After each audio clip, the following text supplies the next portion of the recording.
Welcome back to the channel again. Students, आज की class में हम देखने वाले हैं चैप्टर नंबर 6 आपका accounting question he carry on होगा। ओके, और उसमें हम क्वेश्चन नंबर 18 देखेंगे जिसमें आपको टी शेप अकाउंट बनाना सीखना है।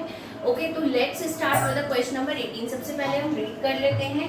तो भाई क्या करना है आपको, open T shape account for machinery and right the following on the proper side.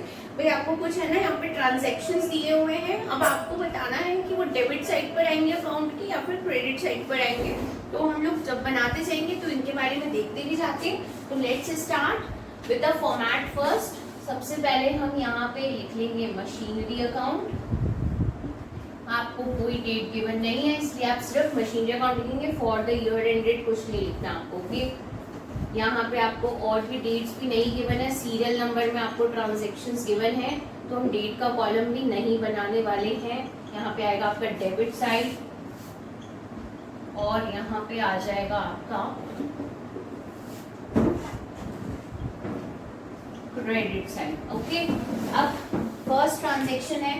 अच्छा, सबसे पहली बात, मशीनरी एक एसेट है। ओके, और एसेट जब भी इंक्रीज होगा तो कहाँ रिकॉर्ड होगा, डेबिट साइड पे, और अगर आपका एसेट डिक्रीज होता है तो आप लिखेंगे उसे क्रेडिट साइड पे। ओके, तो अब हम सबसे पहला ट्रांजैक्शन देख लेते हैं, मशीनरी परचेज। तो भाई सबसे पहले अगर आपने मशीनरी परचेज की, इट मीन्स आपका मशीनरी में इंक्रीज हुआ है। तो अब हम इसे अज्यूम करेंगे कि हम जो परचेज करके लाए ना मशीनरी, तो वो कैश में परचेज करके लाए। तो आप लिखोगे टू कैश।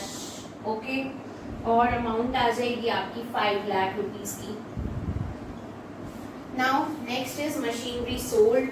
तो बाय कैश, अब आपने कैश में ही बेची है मशीनरी, तो आ गई आपकी 1,20,000 रुपीज की, बिकॉज सेल करने से मशीनरी कम हो गई ना आपके पास। अब मशीनरी डिस्कार्ड करी है, तो इसका मतलब आपने उसे, वो यूज में नहीं आ रही थी तो पूरा ही हटा दिया है, उसे डिस्कार्ड कर दिया है, तो यानी कि वो भी कम हुई है। तो डिस्कार्डेड भी कहाँ रिकॉर्ड होता है, क्रेडिट साइड पे रिकॉर्ड हो जाता है। ओके, नेक्स्ट इज आपने न्यू मशीनरी परचेज करी है, तो again you have purchase machinery for cash for ₹2 lakh. Okay, now next is machinery destroyed by, sorry I have not written machinery word, let me write it,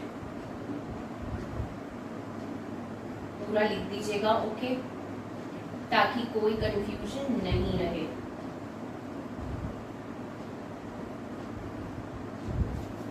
By machinery discarded 50,000 and by machinery destroyed is 40,000 rupees।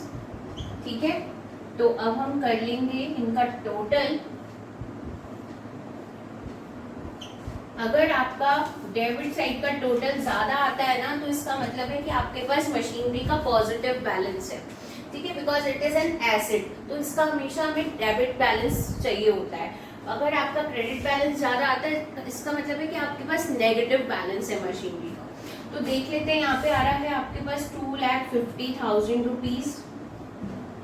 Okay, and here इनका total हो रहा है हमारा 2,10,000 rupees, और यहाँ का total और यहाँ के टोटल में सबसे ज्यादा किसका है, डेबिट साइड का टोटल है, तो वो ही हम दोनों साइड पे लिखने वाले हैं। अब बैलेंस कितना रह गया आपके पास, 40,000 रुपीज का बैलेंस बच गया मशीनरी का। ओके, तो यहाँ पे इस तरीके से हम करेंगे क्वेश्चन को solve. Okay, I hope this is clear. अब हम नेक्स्ट क्लास में मिलेंगे नेक्स्ट क्वेश्चन के साथ, तब तक आप यहाँ तक के लिए प्रैक्टिस करिए। Thank you for watching.